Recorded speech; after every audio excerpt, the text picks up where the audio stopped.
आज का टॉपिक है वो होने वाला है कि क्राइटेरिया ऑफ क्लासिफिकेशन।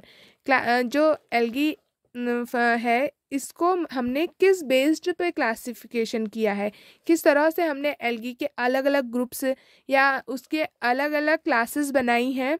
तो उसके मेन जो क्लासिफिकेशन के मेन जो क्राइटेरिया है वो है सबसे पहला nuclear organisation, nature of cell wall component, third है pigmentation and photosynthetic, nature of reserve food, flagellation, type of life cycle and reproduction. ये 6 जो मेन क्राइटेरिया हैं जिस पे हमारा जो मॉडर्न कॉन्सेप्ट है क्लासिफिकेशन का वो बेस्ड है। अब इसको मैं डिटेल्स से आपको समझाऊंगी कि न्यूक्लियर ऑर्गेनाइजेशन किस टाइप से है, एल्गी में कैसे उसको क्लासिफाई किया। जैसे न्यूक्लियर ऑर्गेनाइजेशन वो या तो प्रोकैरियोटिक हो सकता है या तो यूकैरियोटिक हो सकता है। तो प्रोकैरियोटिक कौन से ऐसे एल्गी हैं जिनमें प्रोकैरियोटिक न्यूक्लियर ऑर्गेनाइजेशन होता है, वो है साइनोफाइसी। साइनोफाइसी क्लास है, इसमें हमारे ब्लू ग्रीन एल्गीज आते हैं।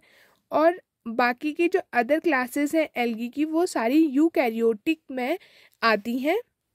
अब ये तो आप जानते ही होंगे कि प्रोकैरियोटिक क्या होते हैं। प्रोकैरियोटिक वो होते हैं जिनमें न्यूक्लियस जो है ऑर्गेनाइज्ड नहीं रहता। तो हमारा जो सेकंड क्राइटेरिया है वो है nature of cell wall components. मतलब कि जो सेल वॉल है उसमें जो कंपोनेंट्स हैं, सेल वॉल कौन से कंपोनेंट्स से बनी है। जनरली एल्गी की सेल वॉल पॉलीसेकेराइड्स से बनती है, लेकिन कभी कभी उसमें क्या होता है कि लिपिड्स और प्रोटीन भी प्रेजेंट रहते हैं। तो इनर लेयर जो होती है वो होती है सेलुलोज की, सेलुलोज जो कि पॉलीसेकेराइड्स में सॉल्युबल नहीं होता है। और आउटर लेयर होती है पैक्टिक की। तो सेलुलोज में जिसकी जो इनर लेयर जिसमें सेलुलोज की होती है वो हमारे हैं एग्जांपल क्लोरोफाइसी। क्लोरोफाइसी के जो मेंबर हैं उनकी लेयर मतलब जो सेल वॉल के कंपोनेंट है उसमें सेलुलोज होता है। और जो जेंथोफाइसी है उसमें पैक्टिक सब्सटेंसेस रहते हैं। तो इसका थर्ड जो हमारा क्राइटेरिया वो है पिगमेंटेशन एंड फोटोसिंथेटिक अपरेटस। तो एल्गी क्या करती है, वो अलग अलग कलर्स की होती है, ये आप सभी जानते हैं। वो उसकी इन्वायरमेंटल कंडीशन पे डिपेंड करता है। कहीं पे ब्लू ग्रीन एल्गी पाई जाती है, कहीं पे ब्राउन एल्गी पाई जाती है और कहीं पे रेड एल्गी पाई जाती है। तो लेकिन इसके जो मेन पिगमेंट हैं वो हैं क्लोरोफिल, कैरोटीनॉइड्स एंड बिलाई प्रोटीन्स। तो क्लोरोफिल में एल्गी में हमारे जो प्रेजेंट रहते हैं वो chlorophyll A, B, C, D और ई, ये चारों टाइप्स के क्लोरोफिल जो है एल्गी में प्रेजेंट रहते हैं। एल्गी मतलब कि हर उसमें अलग अलग, कहीं पे क्लोरोफिल ए होगा, कहीं क्लोरोफिल बी होगा। तो इस तरह से क्लोरोफिल्स तो हमारे पास चारों तरह के पाए जाते हैं एल्गी में। उसके बाद है कैरोटीनॉइड। कैरोटीनॉइड जो है वो 2 प्रकार के होता है, कैरोटीन्स एंड जेंथोफाइल्स। ये दोनों अलग अलग क्लासेस में पाए जाते हैं एल्गी की। बिलाई प्रोटीन जो है ये होता है वाटर में सॉल्युबल पिगमेंट होता है जो कि वाटर में घुल जाता है। तो ये भी हमारे पास 2 टाइप का है, फाइकोकाइनिन और फाइकोइराइथ्रीन। जो ये दोनों हैं ये मोस्टली मतलब जो ये फाइकोकाइनिन और फाइकोइराइथ्रीन या जो बिलाई प्रोटीन है ये कॉमनली जो है रोडोफाइसी और साइनोफाइसी इन दोनों में प्रेजेंट रहता है। बिलाई प्रोटीन जो हमारा एक पिगमेंट है। उसके बाद हमारा चौथा क्राइटेरिया है nature of reserve food.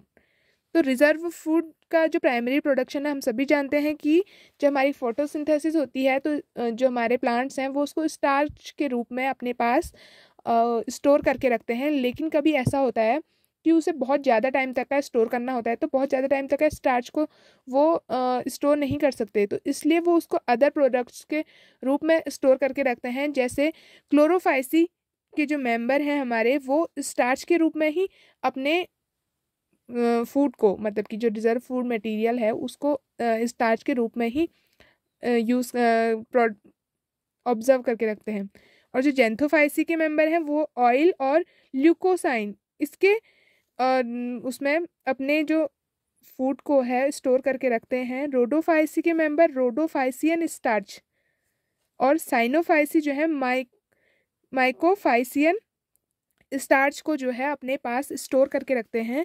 Phaeophyceae जो लेमिनेरियन और मैनीटोल, ये 2 टाइप के प्रोडक्ट हैं जिनको वो अपने पास रखते हैं रिजर्व फूड मटेरियल के नाम पर। उसके बाद हमारा जो 5th क्राइटेरिया है वो फ्लैजिलेशन। अब फ्लैजिलेशन क्या है कि मोस्टली कहा जाता है कि फ्लैजिला इसका एक एंसिस्ट है, जो मतलब बहुत जब से एल्गी है तब से फ्लैजिला उसमें प्रेजेंट रहता है। लेकिन जो रोडोफाइसी और साइनोफाइसी, ये 2 हमारे जो एल्गी हैं, इनमें हम लोग फ्लैजिला को नहीं देखते हैं, बट हम उसको जब अडल्ट फॉर्म में देखते हैं तब नहीं रहता, या जब हम उसको उसकी जो स्टार्टिंग की फॉर्म थी तब नहीं देखते। लेकिन जब उसकी कोई अदर फॉर्म रहती है, जैसे कभी रिप्रोडक्शन के टाइम पे या उसके टाइम पे, तब उसमें फ्लैजिला प्रेजेंट रहता है। लेकिन हम उसको कॉमनली हम उसमें फ्लैजिला नहीं देखते, तो इसलिए हम इसे नो फ्लैजिलेटेड स्ट्रक्चर कहते हैं कि इसमें कोई भी फ्लैजिलेटेड स्ट्रक्चर फॉर्म नहीं होते। लेकिन रिप्रोडक्शन के लिए इसमें फ्लैजिला प्रेजेंट रहते हैं। अब इसमें जो फिब्रिल है, फ्लैजिलम किस टाइप से का स्ट्रक्चर लेके रखती है, तो वो 9+2 स्ट्रक्चर लेके यहाँ पे रखती है। उसके बाद क्लोरोफाइसी जो जिसमें 2 और 4 इक्वल फ्लैजिला रहते हैं। बेसिलिरोफाइसी या यूग्लिनियन, ये जो है सिर्फ एक फ्लैजिला को कंटेन करते हैं। जेंथोफाइसी जो 2 फ्लैजिला, जिसमें एक एक्रोनेमेटिक और दूसरा प्लेंटेनोमेटिक, ये फ्लैजिला के टाइप्स हैं। तो ये 2 अलग अलग फ्लैजिला कंटेन करती हैं। और फियोफाइसी ये भी 2 लेटरल फ्लैजिला कंटेन करती हैं, लेकिन उसमें भी एक एक्रोनोमेटिक और एक पेंटेनोमेटिक होते हैं। उसके बाद इसका 6th क्राइटेरिया है लाइफ साइकिल एंड रिप्रोडक्शन। तो लाइफ साइकिल एंड रिप्रोडक्शन में क्या है कि जैसे कि उसमें जो रिप्रोडक्शन है, सेक्सुअल रिप्रोडक्शन है, वो प्रेजेंट है या नहीं है, या जो सेक्सुअल रिप्रोडक्शन की मेथड है वो कौन सी है, आइसोगेमी है, एनआइसोगेमी है, उगेमी है, किस टाइप की है।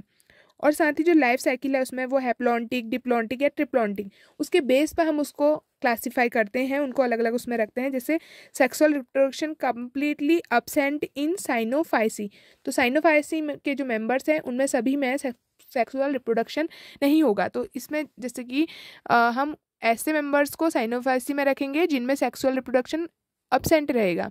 और जैसे रोडोफाइसी और फियोफाइसी में उगेमस टाइप का रिप्रोडक्शन होता है, और इसकी लाइफ साइकिल जो होती है वो यूजुअली कॉम्प्लेक्स होती है।